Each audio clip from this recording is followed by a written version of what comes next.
அப்படிதான் assistant director ஒருத்தவருடைய குழந்தைக்கு heart operation சொல்லி 3 லட்சம் வேணும்னு சொல்லியிருக்காங்க. அவர் அங்க எங்க அலைஞ்சு 2.5 லட்சம் வரைக்கும் தேத்திட்டாரு. 75,000 மட்டும் அவருக்கு இல்லன்னு சொல்லிட்டோனே எல்லாத்தையும் போய் ஹெல்ப் கேட்கிறாரு. அப்புறம் ஒரு கேமராமேன் வந்திருக்காங்க. அவர்கிட்ட போய் கேட்டோன்னே நான் ஒரு நடிகர்கிட்ட கூட்டு போறேன், அந்த நடிகர் ரொம்ப ஹெல்ப் பண்ணுவாருன்னு சொல்லிட்டு அந்த நடிகர்கிட்ட கூட்டு போறாங்க.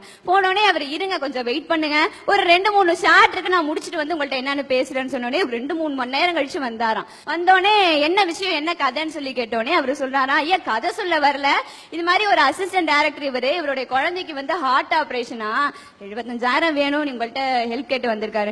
ஏன் இதை முதலே சொல்ல வேண்டியதானே, உன்னை நான் 2-3 மணி நேரம் வெயிட் பண்ண வச்சிருக்க மாட்டேன்ட்டு சொல்லி எவ்வளவு வேணும்னு சொல்லி கேட்டோன்னே 75,000 வேணும்னு சொன்னாங்களாம். உடனே மொத்தம் எவ்வளவுன்னு சொல்லுன்னு சொன்னோடனே 3 லட்சம் சொன்னோடனே அந்த இடத்துல தன்னுடைய செக் எடுத்து 3 லட்சத்தையும் எழுதி தந்துட்டு இந்த விஷயம் யாருக்கும் தெரியாம இருக்கணும்னு சொல்லி அனுப்புறாராம். அவரு வேற யாரும் இல்ல, இன்னைக்கு தமிழ்நாடே தலைமையில தூக்கி வச்சு கொண்டாடுற தலைன்னு சொல்ற அல்டிமேட் ஸ்டார் அஜித் குமார் தாயா.